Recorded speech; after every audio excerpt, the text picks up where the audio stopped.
साथियों, हमारे चैनल पे आप लोगों का बहुत बहुत स्वागत। और आज का जो विचार है वो बहुत ही गंभीर है कि जब से कोरोना आया था और उसके बाद में लोगों ने वैक्सीन लगवाई और वो दूर निकल गया। कुछ लोगों को नुकसान हुआ, लेकिन बहुत ज़्यादा नुकसान नहीं हुआ। उसके बाद में एक भ्रांति फैली कि वैक्सीन लगवाने से लोगों के हार्ट की प्रॉब्लम हो रही है, फेफड़े कमज़ोर हो गए हैं। इस तरह का अमूमन सुनने में आया है। देखिए, वैक्सीन से ऐसा कुछ नहीं है और ना वैक्सीन से ऐसा हुआ। अगर आपको शक है कि हमारा हार्ट कमज़ोर हो गया, फेफड़े कमज़ोर हो गए, तो वो एक बात अलग है। आज मैं इस वीडियो के माध्यम से आप लोगों को एक ऐसी चाय के बारे में बताने जा रहा हूँ जिसका आप सेवन कीजिए। चाहे आपको कोरोना के टाइम में आपके हार्ट को नुकसान हुआ है, फेफड़ों को नुकसान हुआ है, या फिर किसी और चीज़ से नुकसान हुआ है या होने की संभावना है, तो एक ऐसी चाय का फॉर्मूला है जिसको मैं पेश कर रहा हूँ आप सामने। मैं भी यूज़ करता हूँ उसको और आप भी करिएगा।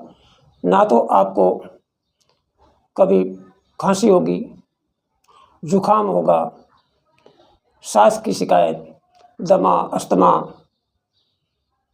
किसी तरह की हार्ट से संबंधित, हृदय से संबंधित, सांस से संबंधित कोई भी बीमारी नहीं होगी। और अक्सर जितने भी फ्लू आते हैं तो हमारे अंदर सांस के द्वारा ही अंदर प्रवेश करते हैं और हमारे हार्ट हृदय से होकर गुजरते हैं। चाहे वो संक्रमण पेट में जाना है तो भी सांस के जरिए जाएगा, पेट के जरिए जाएगा, और चाहे कहीं प्रदूषण है तो भी हम सांस के जरिए अंदर लेते हैं।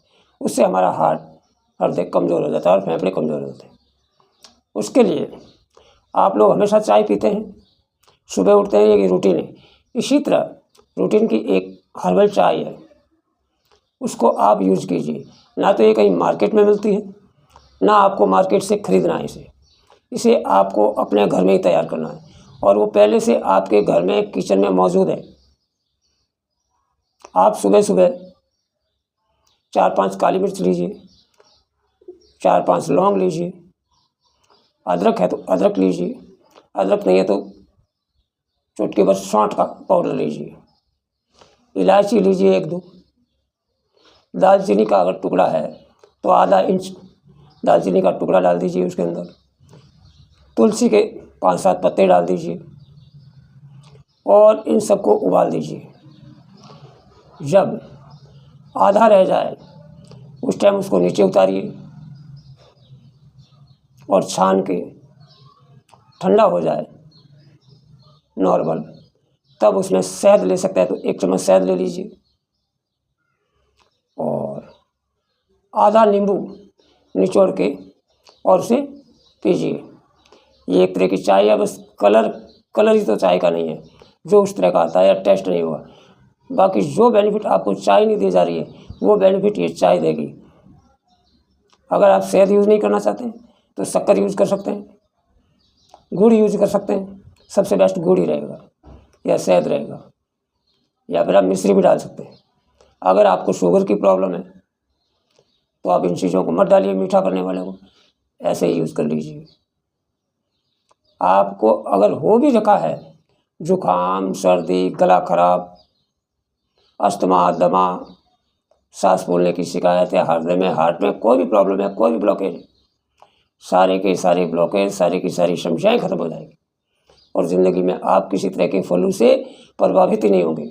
आपके ऊपर कोई तरह का फ्लू असर नहीं कर पाएगा, चाहे स्वाइन फ्लू से, चाहे डेंगू हो, चाहे आपका कोरोना ने आपका कितना भी नुकसान किया है, ये चाय आपकी भरपाई कर देगी और आपको हमेशा के लिए स्वस्थ रखेगी। अक्सर आदमी बीमार होता है तो सबसे पहले सांसों पे अटैक करता है और उस पर हार्ट पे अटैक करता है, तो इन चीज़ों से सांस की तकलीफ भी नहीं होगी आपको। साथियों, हर्बल टी बाज़ार में बहुत सारी मिलती है, लेमन टी मिलती है, आप उसको खरीद के मत लाइए। आज इन चीज़ों को उपयोग कीजिए। हो सकता है किसी को एक आध चीज़ से एलर्जी है तो उस चीज़ को आप हटा सकते हैं, पुदीना डाल सकते हैं उसकी जगह पे, या उन चीज़ों को हटा भी सकते हैं जिन चीज़ से विशेष एलर्जी होती है। किसी को नींबू से हो सकती है, इलायची से हो सकती है, तो उस चीज़ को हटा सकते हैं। बाकी इंटीग्रेट को आप रखिए और सुबह सुबह चाय बना के पीजिए। हमेशा नहीं पी सकते हैं तो 15 दिन पीजिए, हफ्ता भर लगातार पीजिए, फिर छोड़ दीजिए, फिर पीजिए। आप इसका सेवन कीजिए, सुबह कर सकते हैं, बहुत अच्छी बात है। नहीं तो शाम को भी कर सकते हैं, दिन में भी कर सकते हैं, कभी भी कीजिए। बेनिफिट ही बेनिफिट देखिए। साथियों, आज की वीडियो में इतना ही। हाँ, एक बात बताना और भूल गया। बहुत सारी बीमारियों में 50% से ज़्यादा योगदान रहता है सांसों का। सांस के जरिए ही हमारे अंदर फ्लू आता है और हम बीमार होते हैं, और फिर आता है पेट के जरिए। ये दो ही जगह है जहाँ से आदमी बीमार होता है।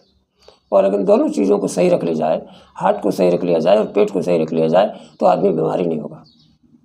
बस आज के वीडियो में इतना ही। अगले वीडियो में पेट के बारे में बताएंगे। तब तक के लिए जय हिंद, जय भारत।